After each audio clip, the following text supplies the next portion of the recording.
오늘 우리에게 주신 하나님 말씀은 역대하 27장 1절부터 28장 15절까지 말씀입니다. 구약 성경 692면에 있습니다. 역대하 27장 1절부터 28장 15절까지 우리 한 목소리로 봉독하겠습니다. 역대하 27장 1절부터 28장 15절까지입니다. 함께 읽습니다. 시작.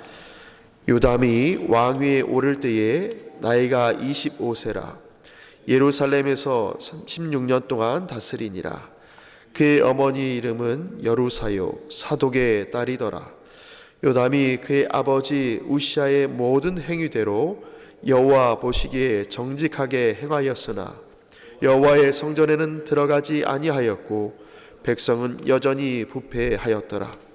그가 여호와의 전 윗문을 건축하고 또 오벨 성벽을 많이 증축하고 유다 산중에 성읍들을 건축하며 숲을 가운데에 견고한 진영들과 망대를 건축하고 암몬 자손의 왕과 더불어 싸워 그들을 이겼더니 그 해에 암몬 자손이 은 100달란트와 밀 10,000고르와 보르 10,000고르를 바쳤고 제2년과 제3년에도 암몬 자손이 그와 같이 바쳤더라.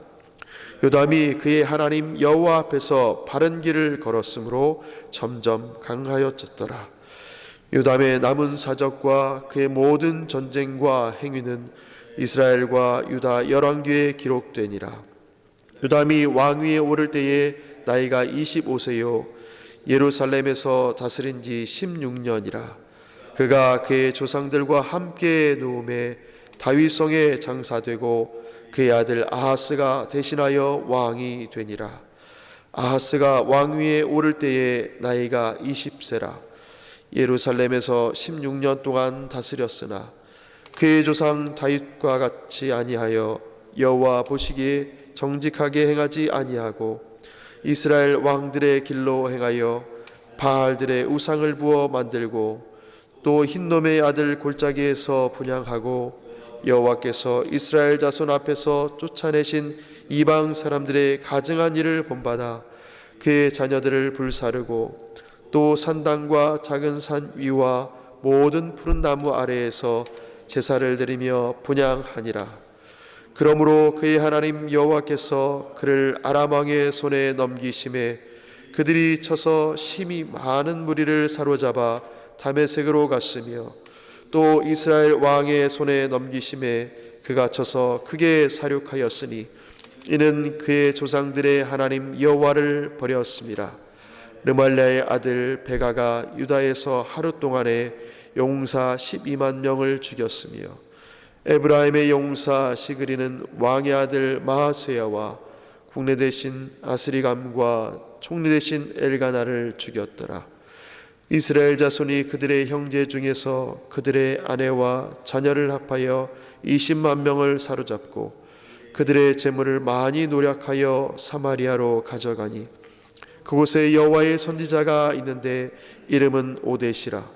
그가 사마리아로 들어오는 군대를 영접하고 그들에게 이르되 너희 조상의 하나님 여호와께서 유다에게 진노하셨으므로 너희 손에 넘기셨거늘 너희의 노기가 충천하여 사륙하고 이제 너희가 또 유다와 예루살렘 백성들을 압제하여 노예로 삼고자 생각하는도다.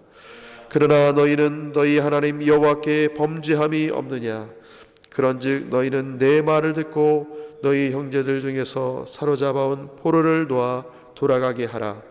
여호와의 진노가 너희에게 임박하였느니라 한지라.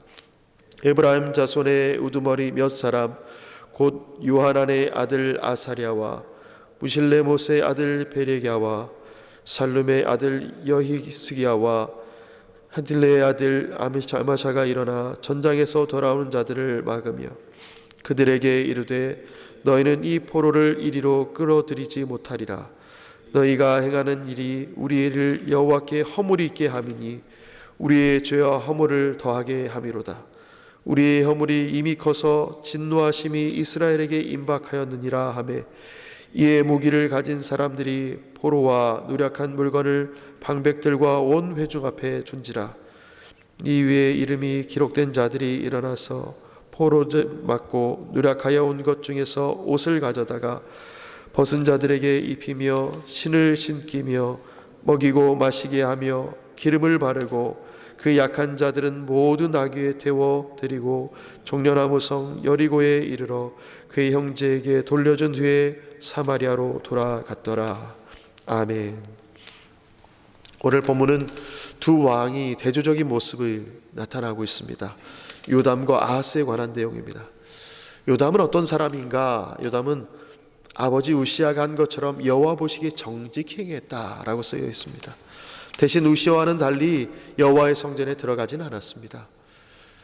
예배를 무시했다는 것이 아닙니다. 본인이 있어야 될 자리를 알고 그 자리를 지켰다는 것입니다.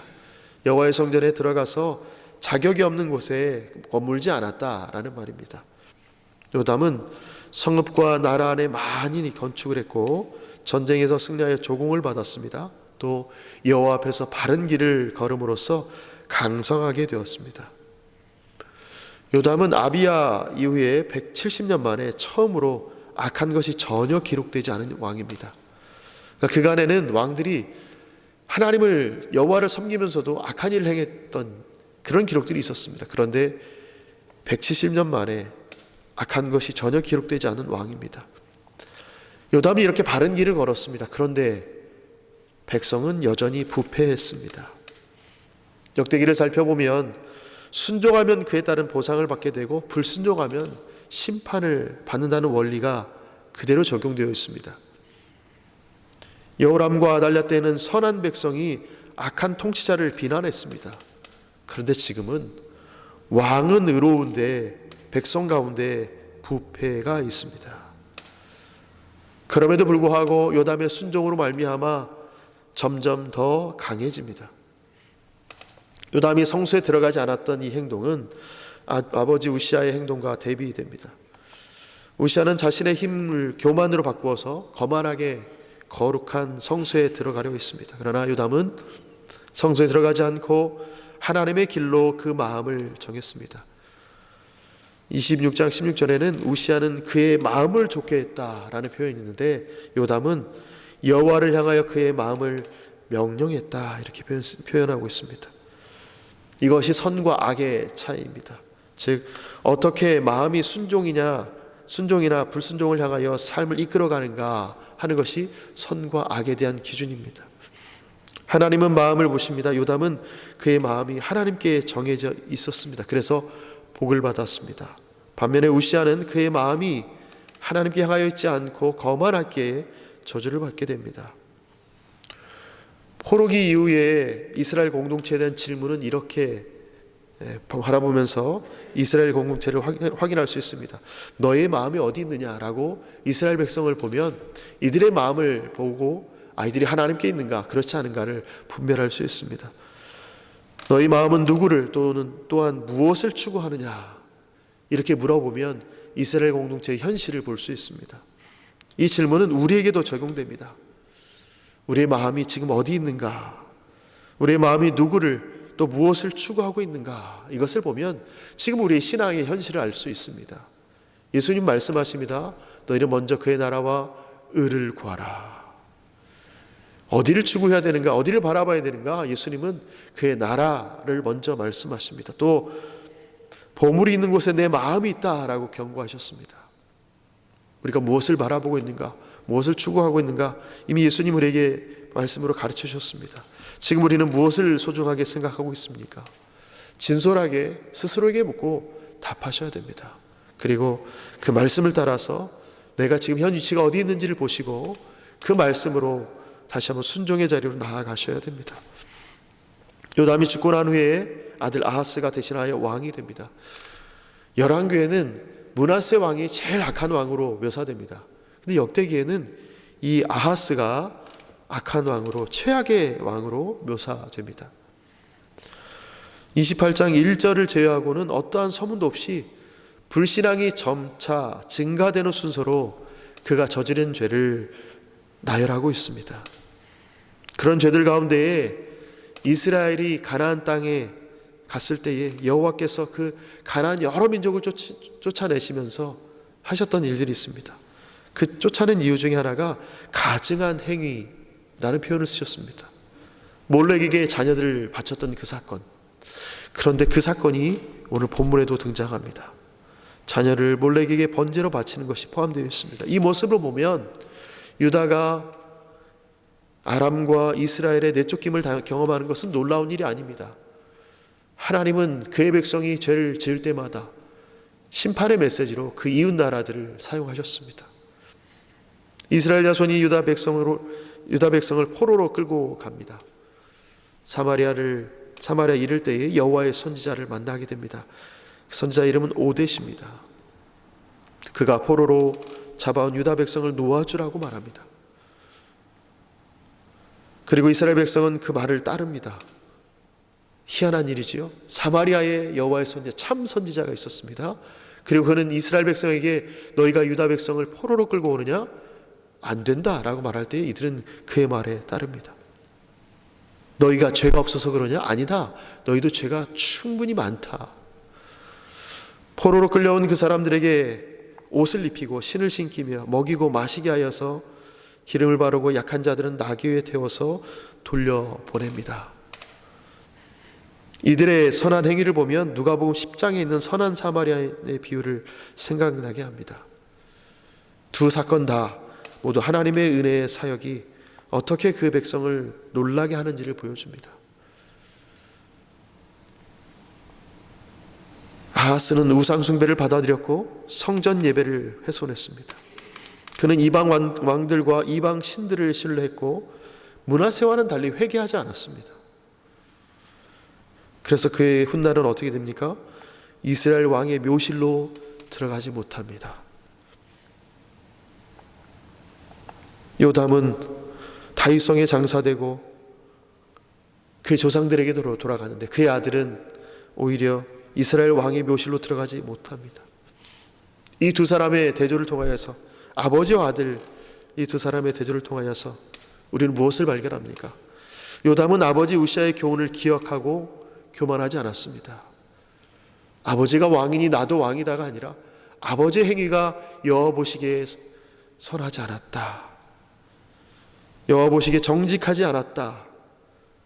이것을 교훈으로 삼았습니다. 그래서 요담은 하나님 앞에서 성실했기에 점점 강성해졌습니다. 이 강성함은 군사력이 아닙니다. 정책이 아닙니다. 외교술이 아닙니다. 이스라엘 백성에게 보여준 이 강성함은 신앙적 중심성에서 온 결과입니다. 하나님을 모시고 그 하나님 중심으로 살아갈 때에 그의 나라가 강성했습니다. 반면에 그의 아들 아하스는 어떻습니까? 아버지의 이 강성함을 봤습니다. 아버지의 강성함이 군사력이 아니라는 것을 확인했습니다. 하나님을 중심에 모실 때에 이 나라가 부유하게 된다는 것을 알았습니다. 그럼에도 불구하고 신앙을 떠났습니다. 위기를 만날 때에는 우상을 찾았습니다. 이 두 사람의 모습은 두 사람의 모습으로 끝나지 않습니다. 백성의 흥망성쇠에도 영향을 끼치게 됩니다. 한 사람의 경건이 그 나라를 살리는 것을 보게 됩니다. 이것은 우리에게도 동일하게 적용됩니다. 우리에게 경건 생활은 우리 개인의 복이자 또한 공동체의 유익입니다. 내가 믿음 안에서 살고 하나님 중심으로 살아간다면 그건 나에게는 큰 유익이 되고 큰 복이 될 뿐만 아니라 우리 주변에 있는 사람들, 우리 가족과 이웃에게 또 우리 교회에게도 우리 공동체에도 우리가 속해 있는 모든 곳에도 큰 복이고 유익입니다. 우리의 선택으로 우리 주변의 사람들이 기쁨과 유익을 얻을 수 있습니다. 그러나 또 우리의 어떠한 선택은 그들에게 유익이 아니라 오히려 그들에게 피해가 될 때도 있습니다. 어떤 길을 가시겠습니까? 아버지의 교훈을 보고 아버지의 길을 보고 그 길이 하나님 여호와 보시기에 정직해 같다면 그 길을 가는 것이고, 아버지가 보기에 내가 보기에 우리 믿음의 조상들이 갔던 길이 정직해 했다면 그 길을 따라가는 것이 옳은 길이고, 혹여 여호와 보시기에 정직해 가지 않았던 일이 있다면 돌이키는 것이 우리에게 유익이 되는 일입니다. 우리로 하여금 우리의 선택이 우리의 주변의 기쁨과 유익이 또한 우리로 말미암아 하나님께 주신 은혜가 흘러가는 오늘이 됐으면 좋겠습니다. 우리를 통하여서 그 은혜가 우리에게 머물고 우리 주변에도 머무는 그런 하루가 되시기를 예수님의 이름으로 축원합니다. 아멘. 하나님, 오늘도 우리에게 말씀하여 주시니 감사합니다. 우리의 삶을 돌아보건대 또한 믿음의 선진들이 살았던 길을 보고 하나님께서 우리 앞서간 사람들을 통하여서 가르쳐 주신 것들을 보게 됩니다. 여호와 중심으로 살았던 그 한 사람, 그 한 사람으로 말미암아 그의 백성이 살았습니다. 그러나 그의 아버지가 그렇게 믿음의 길을 갖고 여호와 보시기에 정직히 행하였어도 그를 따라가지 아니하면 그도 망하고 그의 백성들도 어려움에 처한 것을 보게 됩니다. 하나님, 우리의 삶 가운데에 우리가 어느 길로 가야 될지, 무엇을 선택해야 될지 분별하게 하시고 여호와를 중심으로 여호와 보시기에 정직히 행하며 하나님을 기쁘시게 하는 일에 열심을 낼 수 있는 우리 모두가 되도록 붙들어 주옵소서. 나의 그런 삶을 통하여 우리 가정과 자녀들과 우리 주변이 여호와의 복을 받는, 여호와께서 주시는 신령한 복을 받는 그런 삶을 누릴 수 있도록 우리를 사용하여 주옵소서. 그렇게 붙으신 하나님을 기대하며 예수님의 이름으로 기도합니다. 아멘.